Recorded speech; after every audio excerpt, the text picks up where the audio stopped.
Mais uma vez, boa tarde, mais uma vez, seja muito bem-vindo. Nós estamos ao vivo, agora são 15 horas e 30 minutos pontualmente, pelo horário de Brasília. Eu sou o Kleber Werneck e a partir de agora você confere comigo as principais notícias nesta edição da tarde do Redação Hit. Olha, nós vamos começar com uma história absurda que aconteceu no Rio Grande do Sul. Um golpista, ele se fazia se passar, pelo bilionário Elon Musk e aplicou o golpe do amor em mais de 70 pessoas. Mais de 70 casos foram registrados. Só uma idosa perdeu R$26 mil. Veja agora os detalhes, como eu disse, dessa história absurda com o Guilherme Souza.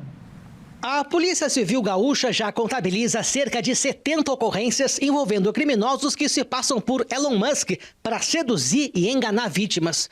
Os registros estão distribuídos entre delegacias da capital, região metropolitana e interior. Em uma das ocorrências, a vítima foi uma idosa. Ela acreditava que o empresário estava apaixonado por ela e afirmava aos familiares que ele viria ao Brasil para se casar com ela e entregar uma quantia em dólares. Mas, como tudo não passava de um golpe, a idosa não ganhou foi nada. Muito pelo contrário, iludida pelo falso amor, perdeu a quantia de R$26 mil. Em outro golpe, o prejuízo foi ainda maior. A vítima, também idosa, perdeu mais de R$150 mil em empréstimos. Ela conheceu o falso Elon Musk pelo Facebook. O golpista dizia que precisava de dinheiro para abastecer um jatinho e prometia entregar joias em troca. Para atender aos pedidos, a idosa contraiu 2 empréstimos, um de R$92 mil e outro de R$62 mil. E ainda pensou em vender a casa, avaliada em R$500 mil. Realmente é um caso que chama atenção porque são criminosos que se aproveitam da ingenuidade de outras pessoas, principalmente idosos. Então, para falar mais sobre isso, nós vamos conversar agora com o delegado que está responsável pelas investigações. Olha só, nosso convidado é o doutor Ajaribe Rocha Pinto, que é delegado titular da 10ª Delegacia de Porto Alegre. Doutor, boa tarde, seja muito bem-vindo e obrigado por aceitar o nosso convite.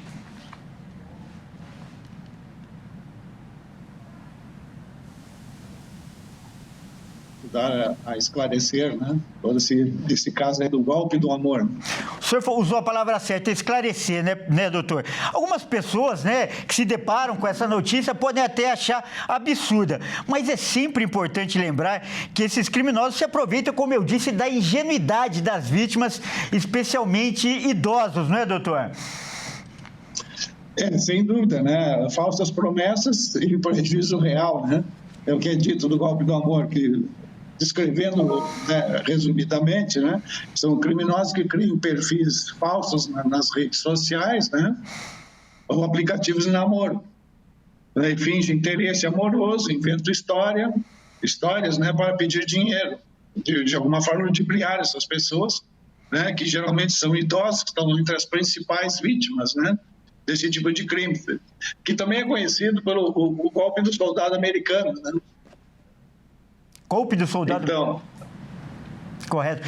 Isso, também. Doutor, então, para continuar, como esses criminosos faziam para convencer essas vítimas? Algumas chegavam, a gente viu aí na reportagem, até fazer empréstimos. Eu queria que o senhor desse mais detalhes, por favor.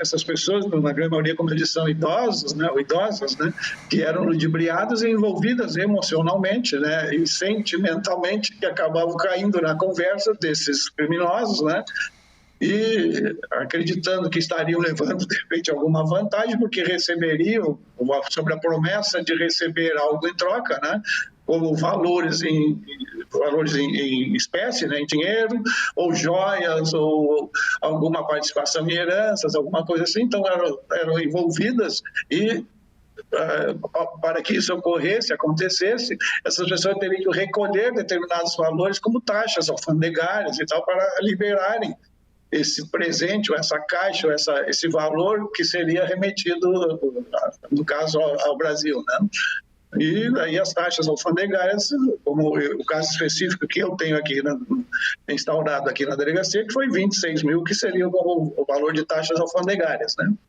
26 mil reais não é pouco dinheiro. E, doutor, a polícia já identificou mais de 70 casos desse golpe aí envolvendo o nome do Elon Musk. Por mais que pareça absurdo, tem muita gente aí vulnerável a esse tipo de golpe, não é, doutor? Certamente, né? Nós preocupados, né? Nesse caso aqui chamou muita atenção, nós procuramos pesquisar as ocorrências, então, históricos de ocorrências do Estado, e levantamos próximo a 70 ocorrências em que havia menção ao nome do Elon Musk, né? com delito de estelionato, envolvendo o delito de estelionatos, né? A grande maioria, né, 90%, quase 100% que eram mulheres idosas. Doutor, é muito difícil encontrar pessoa que se esconde por trás desses perfis falsos, ou hoje a polícia já conta com meios eficientes para chegar até esses criminosos? A investigação ela é um pouco demorada e exige uma série de cuidados que envolve número de celulares, redes sociais, contas bancárias, né? Tem uma série de movimentos. Mas nós chegamos muitas vezes, mas tem muito laranja, né? Que se diz que de pessoas que emprestam seus nomes para a aplicação desse golpe, né? Que é a conta onde entram esses valores, né? Que são rapidamente, né, disseminados para outras contas, né? E, bom, esses criminosos, como o senhor acabou de falar, criam vários perfis na internet. O Elon Musk é uma figura conhecida, mas como a pessoa pode fazer para identificar um perfil falso? Qual é a dica que você dá, caso não seja uma pessoa tão conhecida como o Elon Musk, mas seja, assim, um fake news? A procura, né? A pessoa deve ter cuidado quando se envolver numa conversa dessa, né? Através das redes sociais, e a pessoa que usa um perfil falso, né, de procurar evitar esse contato, e quando há essa menção a pedido de valores para receber determinado outro valor, né, que a pessoa tenha o máximo cuidado, né, e pesquise.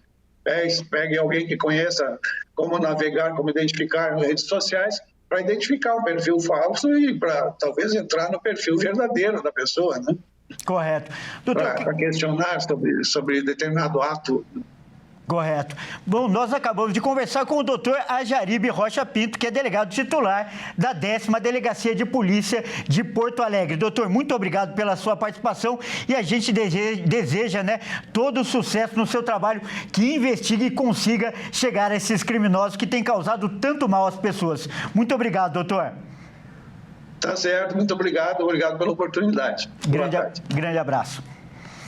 Bom, vamos mudar de assunto agora e fazer nosso giro de repórteres pelo país, começando, né, com uma história que aconteceu lá no Rio de Janeiro no último final de semana e viralizou na internet. Olha só, o entregador, ele foi baleado no pé por um policial penal, e o motivo foi que ele se recusou a subir até o apartamento do policial para entregar um lanche. Olha só essa história, toda a ação foi gravada. Vamos conferir agora com o Anderson Nascimento. O entregador Valério Júnior foi baleado no pé por um policial penal durante uma discussão em um condomínio na Taquara, zona oeste do Rio de Janeiro. O agente José Rodrigo da Silva Ferrarini foi preso depois que as imagens do crime repercutiram nas redes sociais. Valério fazia uma entrega de lanche quando se recusou a subir até o apartamento do cliente. Segundo ele, o policial penal José Rodrigo da Silva se irritou e disparou contra o pé do entregador. A vítima foi levada ao hospital e liberada, mas segue com a bala alojada no pé direito. O cara foi preso, graças a Deus. Agora eu me sinto mais tranquilo de poder resolver essas questões, de poder andar na rua e de repente não ser surpreendido. Segundo a polícia, o agressor chegou a alegar que o disparo teria sido acidental, mas o delegado responsável pelo caso destacou que, segundo as imagens, o tiro foi voluntário. Com isso, Ferrarini foi preso e vai responder por tentativa de homicídio. Antes da prisão, ele havia sido afastado por 90 dias das funções e a Secretaria de Administração Penitenciária classificou a conduta como abominável. Enquanto espera uma definição médica, Valério não consegue trabalhar e segue se recuperando dos ferimentos. O caso segue sendo investigado pela Polícia Civil. Olha, do Rio de Janeiro, vamos para Santa Catarina. Um estudo feito pela Universidade Federal de Santa Catarina mostra que a capivara é um dos animais que mais causam acidentes com aviões no Brasil. Vamos ver os detalhes com a Michele Veiga. Desde 2019, a Universidade Federal de Santa Catarina está fazendo um estudo sobre a ocorrência de acidentes aéreos relacionados a capivaras. Isso mesmo, porque esse animal já é o quarto que vem registrando acidentes em pistas de aeroportos. Ao todo, 11 aeroportos foram pesquisados e houveram registros de 33 acidentes onde esse tipo de animal estava envolvido em pousos, em decolagens, porque ele invade a pista e na hora de um pouso, por exemplo, o piloto é obrigado a remeter para não causar um acidente ainda maior, até porque a capivara é um animal de grande porte e com um volume corporal muito grande. Então, por isso, acidentes graves podem acontecer com relacionamento com esse animal. A UFSC fez esse estudo para mostrar, né, que áreas geralmente mais descampadas, como os dos aeroportos, estão tendo maior incidência com esse tipo de bicho, né? Que é uma ratazana, como eles dizem, né? Eles são roedores, só que de grande porte, é claro. Aqui no sul de Santa Catarina também houveram bastante incidentes relacionados a capivaras, principalmente em áreas aí próximos a rios, mangues, elas inclusive entrando em áreas comerciais, invadindo comércios, por exemplo. A capivara, a gente lembra, né? É um animal de grande porte, ele tem um poder agressivo muito grande, não é um animal doméstico, bem longe disso, e que por mais que tenham tentado deixar a capivara um animal fofinho aí em objetos de papelaria, que está se vendendo bastante, não é nada disso. É um animal aí que pode sim causar danos, então é melhor se manter longe, não tentar chegar perto e quando ver, chamar as autoridades. Então, portanto, mais um estudo relacionado a esse animal que vem chamando bastante atenção aqui no país. Olha, alerta importante da Michele aí. E também você sabia que essa época do ano é a de maior risco para queimadas e incêndios no Pantanal? Pois é, por isso, empresas lá do Mato Grosso do Sul estão se unindo para monitorar propriedades e diminuir esse perigo. Quem traz as informações agora é a repórter Gabriela Andrade. Períodos longos de estiagem e baixa umidade relativa do ar são características desta época do ano. Isso faz com que os meses de julho a outubro sejam os mais propícios a ocorrências de incêndios, seja em áreas de mata nativa ou de florestas plantadas.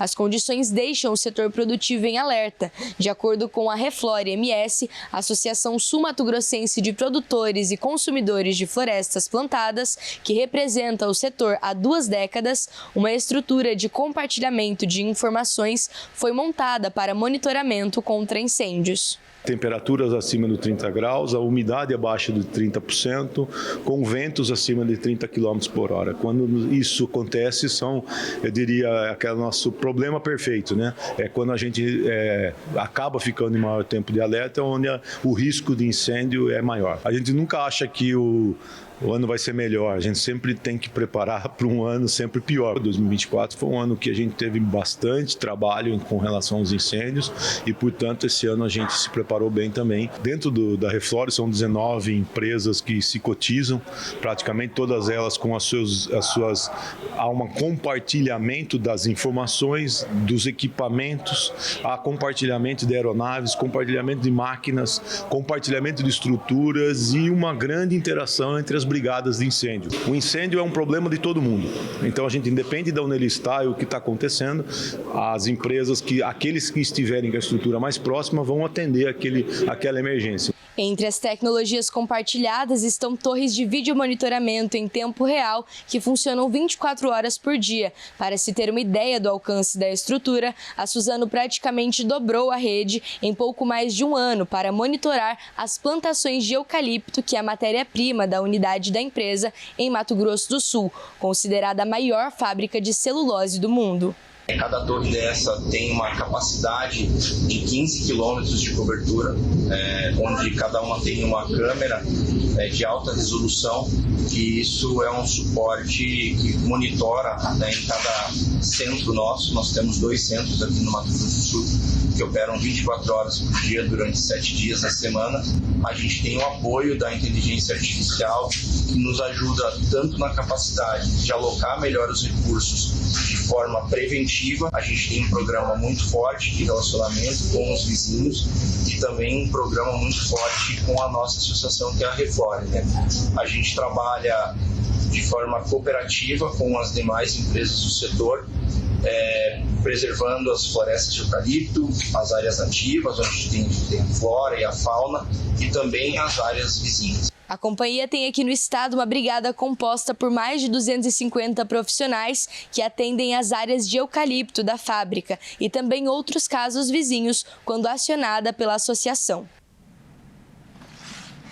Olha que notícia interessante. Uma pesquisa mostra que gestantes que praticam atividade física podem reduzir as chances dos filhos serem obesos no futuro. Quem traz os detalhes agora é o Alexandre Cardoso.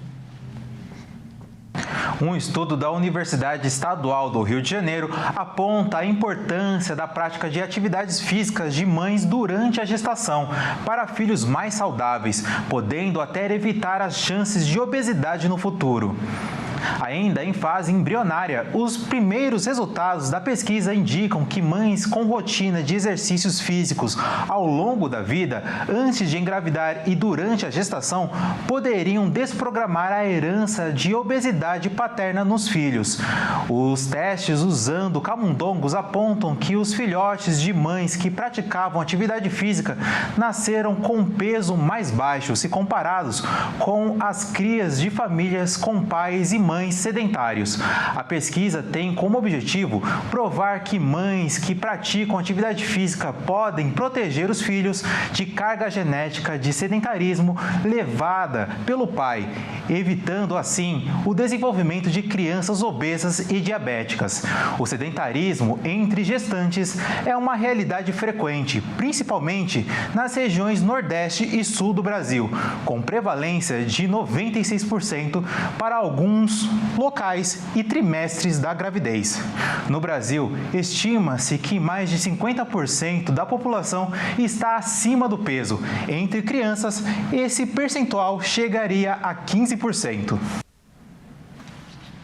Olha, vamos falar ao vivo agora com São Paulo. O repórter Fernando Jesus vai trazer informações para a gente de um estudo que está sendo feito pelo governo para reduzir a velocidade dos carros nas ruas e avenidas do país. Vamos ver o Fernando aqui. Fernando, conta para a gente essa história aí, por favor. Boa tarde, seja bem-vindo. Boa tarde, Kleber. Boa tarde a você de casa que acompanha o Redação Hit.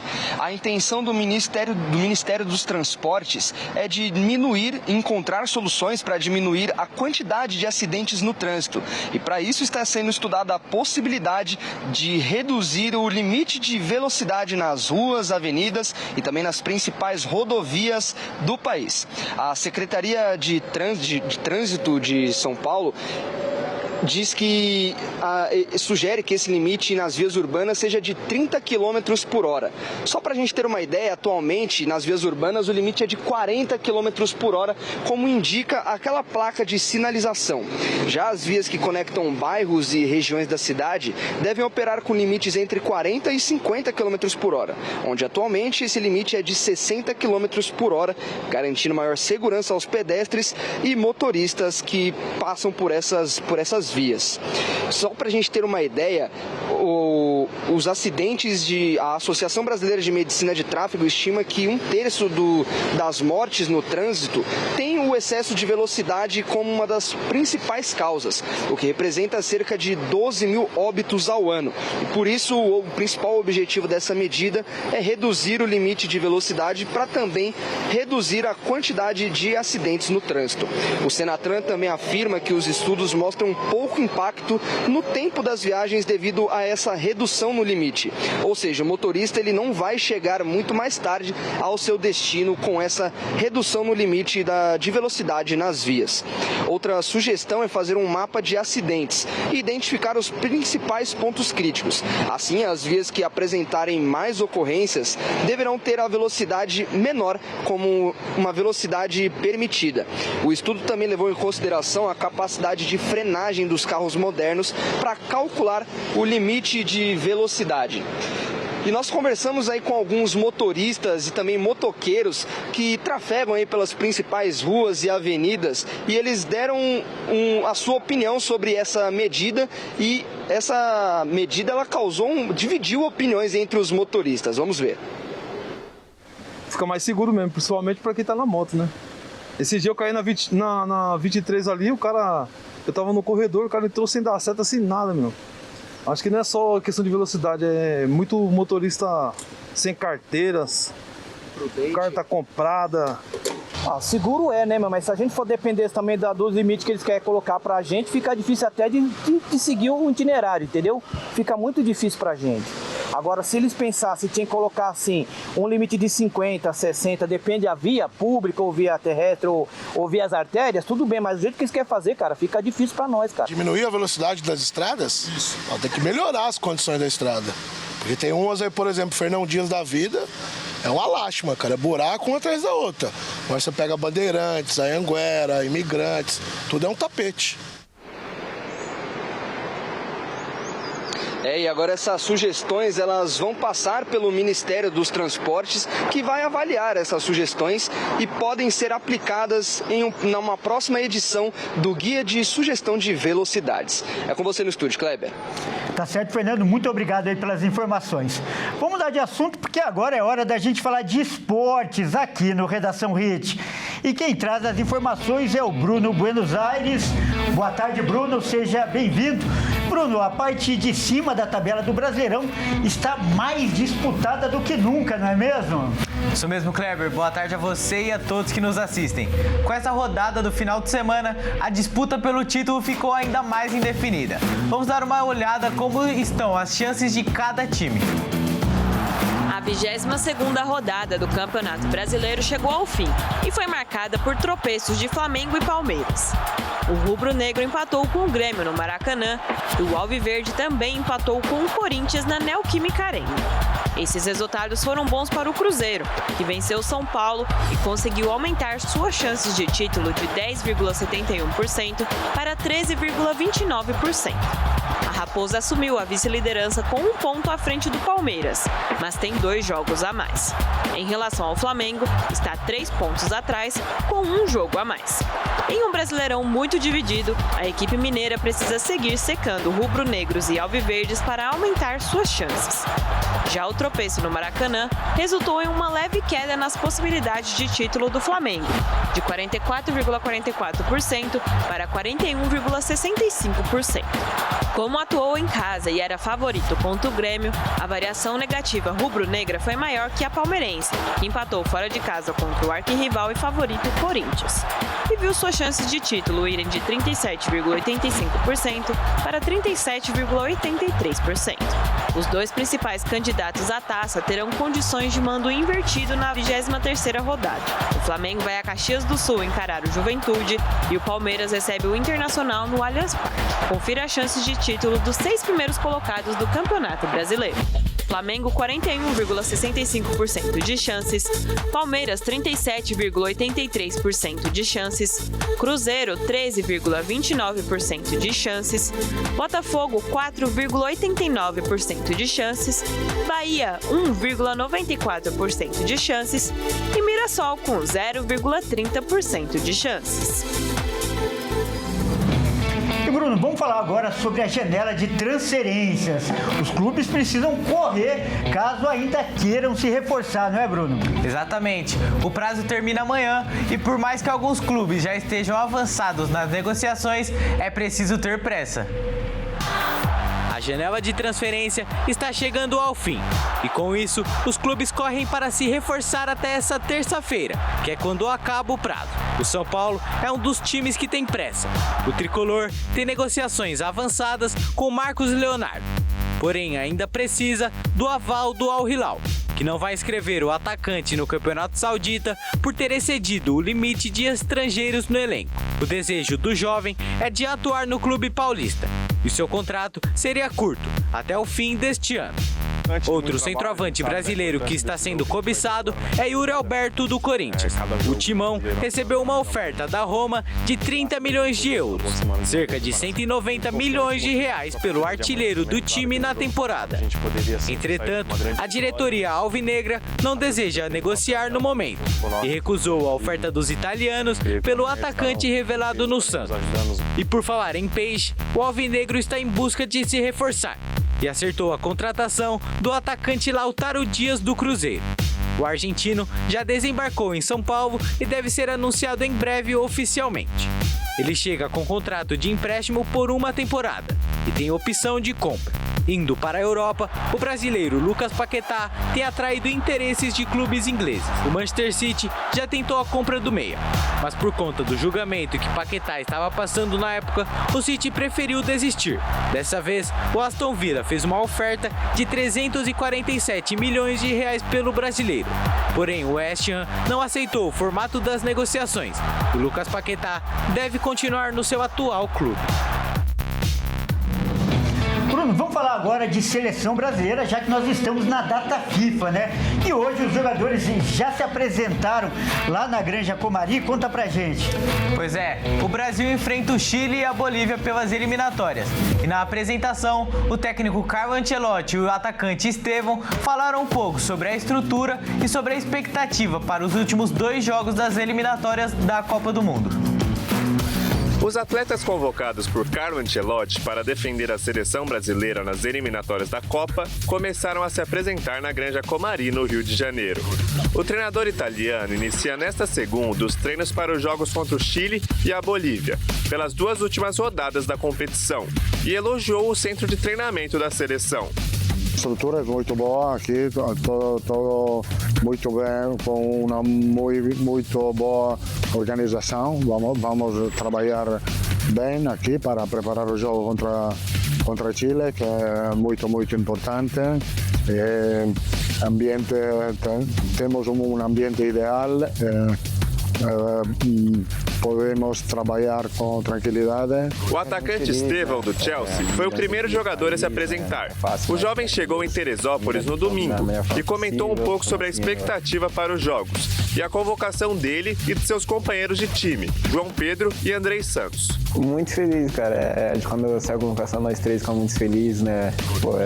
Claro que, como eu falei, é fruto de um trabalho que a gente faz todos os dias, trabalha todos os dias para estar aqui. Então, acho que a gente fica muito feliz por sendo companheiro de time, nós 3 estamos aqui na seleção também. Bem, a partida é bem difíceis, contra o Chile aqui, vai estar ao lado da nossa torcida, vai estar ao lado do Maracanã, então acho que vai ser bem importante pra gente. E na Bolívia contra a altitude, a gente vai dar o nosso máximo, claro que nunca é fácil jogar na altitude, mas se Deus quiser vai correr tudo bem. Além deles, Marquinhos, Bento, Bruno Guimarães, Paquetá, Richarlison, Wesley e Jean Lucas, Fabrício Bruno, Caio Jorge e o zagueiro Alexandro também se apresentaram ao técnico Carlo Ancelotti. Os outros jogadores convocados se apresentam ao longo desta segunda. Já classificado para a Copa do Mundo de 2026, o Brasil entra em campo contra o Chile no dia 4 de setembro, às 21h30 no Maracanã. Até o momento, mais de 45 mil ingressos foram vendidos. Bom, então é isso, Kleber. Eu fico por aqui. Um abraço a você e a todos que nos assistem e até mais. Muito obrigado pelas informações, Bruno. Grande abraço e até mais. Bom, essa edição também fica por aqui. Eu agradeço demais pela sua companhia e você que não nos acompanha pela Hit TV, fique agora com a sua programação local. Ótima tarde e até mais.